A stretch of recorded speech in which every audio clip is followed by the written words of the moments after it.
Yes ibyo rurimo byose bihagarike ni ya saha ni wa munota ni rya segonda yuko ibyo twa turimo byose tubihagarika tugaha icyubahiro umwami uganje.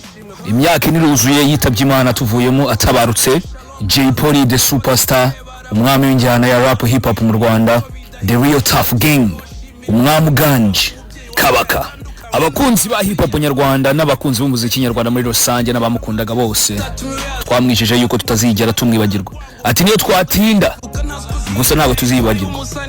Uyu munsi imyaka iniruzuye kubw'ibizo mpamvu mu rwego rwo kumusubiza icyubahiro akwiye twahisemo kubatura indirimbo ya Jay Polly yitwa Icyizere yafatanyije na Queen nkuko yari king y'umuziki nyarwanda cyangwa se wa hip hop nyarwanda na Queen mu bakobwa babayeho umuziki nyarwanda uwo bita Jojo Miss Jojo.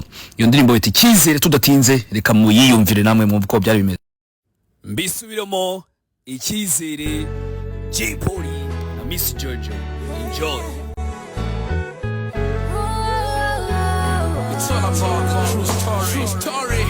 Jay Polly, top game, Miss Jojo, baby. Come on, me I know. Give me this. Come on. Mugicuku kishimye nk'umwitangira ry'ibihe nisanze naha nazi ndinde ntaziyomva mu nkubi y'umuyaga za 80 na Yoshua de Mariam ne nisanze igikondo byose byari okay tubifata nk'ibisanzwe umuryango mbaturanye mu nshuti n'abavandimwe sinari kubusumwe byose bizatumuka ibyahoraga rubukwe bigahinduka amarira naje kubibona umunsi nazibagirwa aho umwana ariraga hogura nyina niyumve nabanje kubabazwa na tetsi ya Bugesera ntazikora usite Rwanda stage ariko tutayiwe simbabeshye byari hama niyo mpamvu iteka ryose ndora nshimira Imana number change ure mu bringi nkubita impanga kwitaka kuko kuba utariho biragatsindwa fuzari wata jya nibuka rya minsi y'ubukene kwica ikibazo cy'imbiza Amerika dari ikibazo kamana we waranyinspiye ninja studio nadukena kagwe dushirira yondra.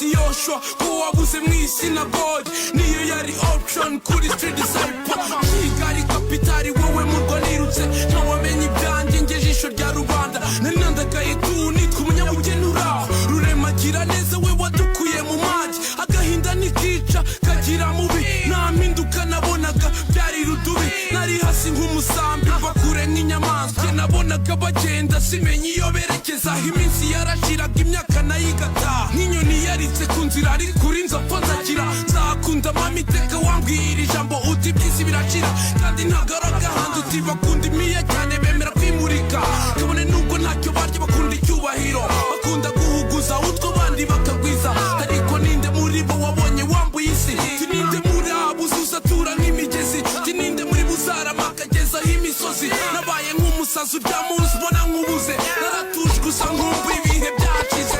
Come on.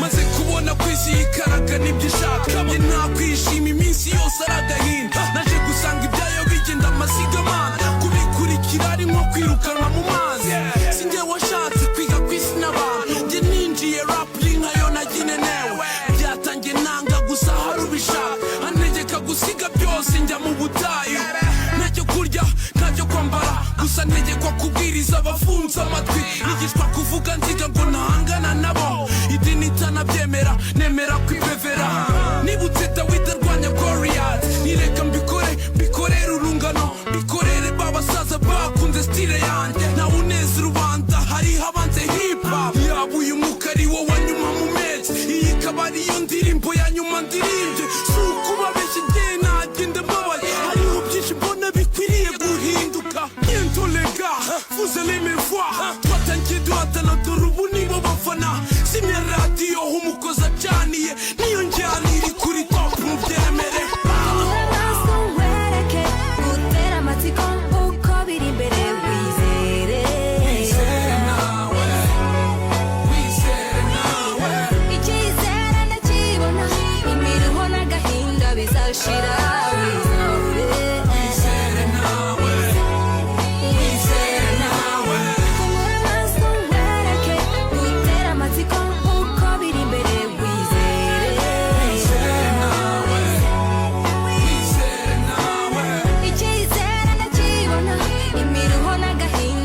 ugashira wize